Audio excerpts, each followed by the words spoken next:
Olá, eu sou professora doutora Mônica Portela, trabalho há mais de 27 anos com terapia cognitivo-comportamental e sou uma das pessoas que trouxe a psicologia positiva aqui para a América Latina.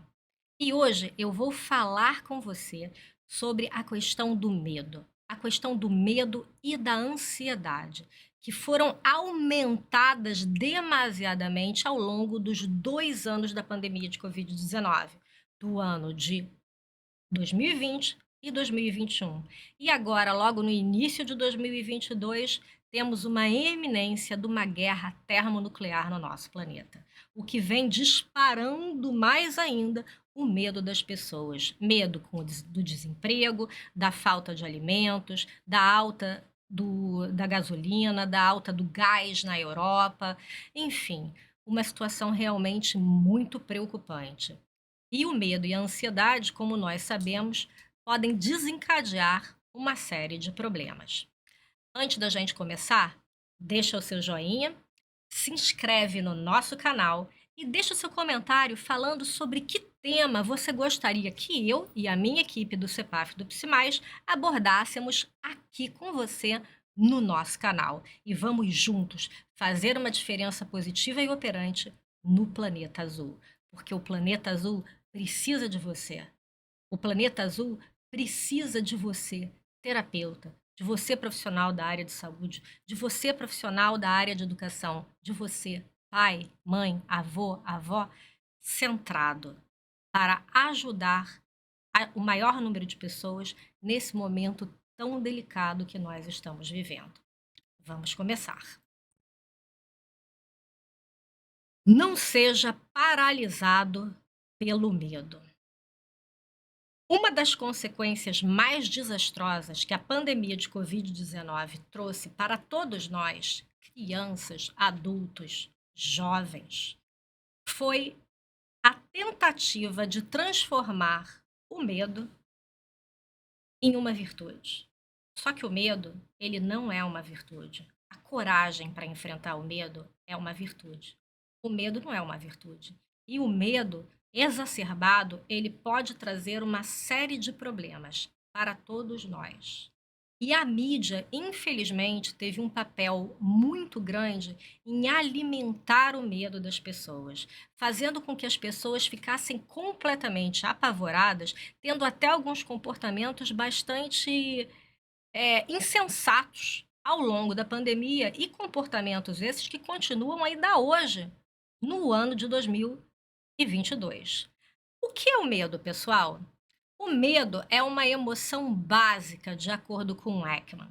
Existem 6 emoções básicas, de acordo com Ekman, que são importantes para a sobrevivência da nossa espécie. E o medo é uma dessas emoções. Ou seja, é normal ter medo. Normal ter medo de um animal feroz, de um assalto, enfim. O medo, resumindo e concluindo, ele é fundamental para a nossa sobrevivência. E ele envolve a preparação de processos biológicos para que nós possamos lidar, ter uma resposta, lidando com eventos que seriam potencialmente ameaçadores. Resumindo e concluindo, a função evolutiva do medo é nos proteger de ameaças, de perigos. Então, o medo, em uma dose razoável e dependendo das circunstâncias, nós podemos dizer que ele é funcional. Em primeiro lugar, porque ele nos prepara para lutar ou para fugir de situações perigosas. Em segundo lugar, porque o medo, ele sinaliza ameaças em potencial, nos preparando para lidar com um determinado perigo. Porém, como a gente falou anteriormente, a mídia teve um papel lamentável durante a pandemia de Covid-19, prestando um desserviço a mim, a você, a toda a população. Então, a mídia alimentou o medo das pessoas, com excesso de informação, com informações contraditórias, espalhando fake news, mesmo grandes veículos de comunicação espalharam fake news, informação de duplo padrão, enfim, vários padrões e várias manobras perversas que serviram para alimentar o medo e fomentar a ansiedade. Em vez de noticiar coisas mais positivas, não, só eram noticiadas as coisas mais negativas possíveis. E uma das coisas mais mórbidas que aconteceu foi aquela contagem de mortos, em vez de fazer uma contagem de recuperados.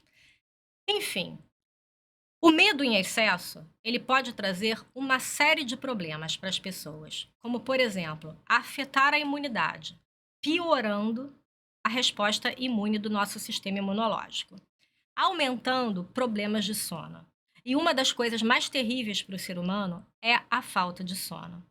O medo, ele contribui para o desequilíbrio emocional dos indivíduos. Ele pode também, o medo e ansiedade em exagero, desencadear doenças mentais que qualquer um de nós estamos pré-programados, entre aspas, geneticamente para desenvolver. Ele pode reduzir o repertório comportamental, ou seja, a pessoa fica com tanto medo que ela fica quietinha dentro de casa e não faz nada. E quanto mais quietinha dentro de casa uma pessoa, ela pode ir ficando mais deprimida. A ausência de atividades, a ausência de reforço, ela pode gerar até mesmo depressão. O medo faz com que o indivíduo queira finalizar, terminar rápido uma determinada atividade. E, além disso, vai desestimular ideias, soluções de problemas e comportamentos mais proativos em relação a fazer coisas e atuar no mundo. Resumindo e concluindo, o medo pode ter consequências muito problemáticas. O medo excessivo, ele pode também dificultar o entendimento de algumas situações. Por exemplo, nessa imagem você pode ver pessoas que durante a pandemia de Covid-19 levaram cachorros todos empacotados para sair na rua, quando o Covid-19 não é uma doença que afeta a população canina. Então, além disso, esse é um exemplo, né? Que o medo excessivo pode alterar a capacidade de raciocínio da pessoa. Por exemplo, algumas pessoas durante a pandemia de Covid-19 passaram álcool nos seus olhos, no seu rosto. E isso não seria uma atividade muito saudável, né, e adequada. Algumas pessoas deixaram de limpar as suas casas com medo de receber uma faxineira, não limparam o filtro do ar-condicionado ou fizeram determinadas manutenções na sua casa com medo de contrair Covid-19. E uma casa poeirenta ou com filtro de ar-condicionado sujo é alergia. E a alergia pode trazer problemas seríssimos para o indivíduo. Ou seja, a pessoa ficava com medo do Covid e acabava arrumando uma série de outros problemas. Se eu for contar essas histórias aqui para você do meu consultório, eu vou ficar aqui até amanhã. Resumindo e concluindo, muitas atitudes irracionais que foram tomadas em função do medo exacerbado. E agora, com a guerra, as pessoas continuam fazendo a mesma coisa. Bem, o medo excessivo, disfuncional, ele pode fazer o indivíduo paralisar diante de determinadas situações. Como eu falei anteriormente, pode até fazer parte ou até mesmo levar a determinados transtornos de ansiedade e fazer com que o indivíduo fuja e finalize atividades muito rapidamente. Qual é a boa notícia?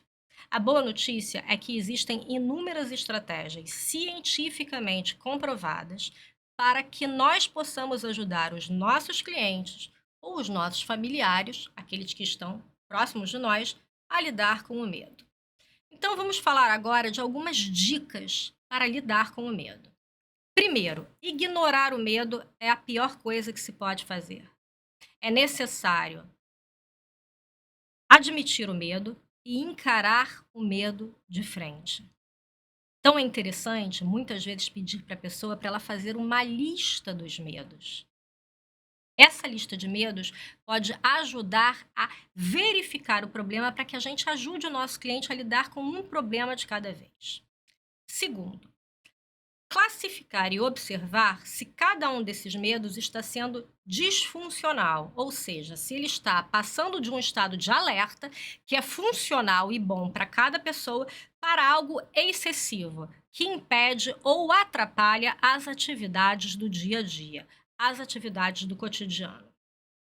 e, finalmente, criar uma estratégia de solução de problemas para lidar com esse medo. Falar sobre esse problema com uma pessoa, de preferência um terapeuta, de preferência alguém que conheça terapia cognitivo-comportamental e psicologia positiva e que esteja equilibrado, porque veja bem, não basta ser um terapeuta ou um psicólogo para estar equilibrado. Eu, por exemplo, conheço muitos que não ficaram nem um pouco equilibrados e ainda não estão nem um pouco equilibrados agora no ano de 2022, em função das consequências da pandemia de Covid-19. Porém, procurar um terapeuta, uma pessoa que esteja centrada para falar sobre esse medo e ajudar a criar estratégias para lidar com o medo. E dentro da terapia cognitivo-comportamental e da psicologia positiva, existem inúmeras estratégias para ajudar um indivíduo a lidar com medo. O medo disfuncionais, como a desensibilização sistemática, as técnicas de respiração, as técnicas de relaxamento, a reestruturação cognitiva, a técnica do debate, a técnica das duas alternativas, as técnicas de respiração, o mindfulness, as estratégias de solução de problemas, o trabalho com os erros cognitivos e uma série de outras estratégias cientificamente comprovadas que as pessoas podem utilizar para lidar com o medo exagerado, para lidar com o medo disfuncional. E agora, a gente vai falar rapidamente sobre a diferença entre medo e ansiedade. E pasme, existem muitas pessoas que confundem essas duas questões. Em primeiro lugar, o medo, como eu falei anteriormente, é uma emoção básica que serve para a sobrevivência da nossa espécie. Então, a pessoa tem medo de coisas pontuais, por exemplo, medo da morte, medo de falar em público, medo de vírus, medo de cachorro, medo de injeção e assim sucessivamente. A ansiedade, por sua vez, ela é uma espécie de uma sensação vaga, causada por uma possibilidade de uma ameaça que está no futuro e que o indivíduo percebe que não tem controle. Ou seja, a ansiedade ela traz junto consigo uma sensação de incontrolabilidade. Porém, a ansiedade, ela também pode aparecer quando a gente está com uma situação, com a expectativa de uma situação boa para acontecer, ou seja, aquela formiguinha aqui no estômago, às vezes que aparece numa expectativa quando você tem uma possibilidade de ter um trabalho novo, ou de receber uma promoção, ou de um jovem, uma pessoa sair com um parceiro ou uma parceira em potencial, enfim, isso também pode gerar uma ansiedadezinha, mas que não é aquela ansiedade patológica. Ficou claro? Bem,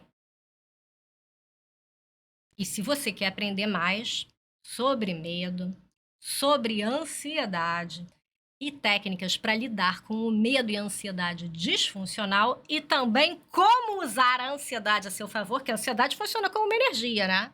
Nós podemos usar a ansiedade a nosso favor, né? Como transformar a ansiedade em aliada?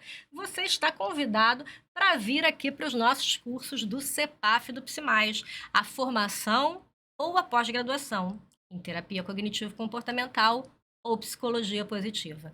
Vamos juntos fazer uma diferença no nosso planeta azul. Nosso planeta azul nunca esteve tão doente. Nosso planeta azul nunca teve tantas pessoas precisando de um terapeuta bem qualificado. Então, venha para o CEPAF, venha para o PSIMAIS, realizar a sua formação, a sua pós-graduação. Atualmente, nós estamos funcionando tanto na modalidade EAD, quanto na modalidade presencial aqui na cidade do Rio de Janeiro. E o nosso EAD, você interage direto com o professor através de uma plataforma de interação. Então, não importa se você está em São Paulo, no Tocantins, você pode fazer a sua pós-graduação, a sua formação conosco aqui no CEPAF, na modalidade EAD. E se você está aqui no Rio de Janeiro, nós convidamos você para as nossas aulas presenciais. Se você quer mais informações, entre em contato com 21 9924 7 9844 ou 21 99667 6905. Deixa o seu joinha, comente sobre que tema você quer escutar aqui no nosso canal do PSIMAIS e do CEPAF e eu espero você no nosso próximo vídeo. Tchau, tchau!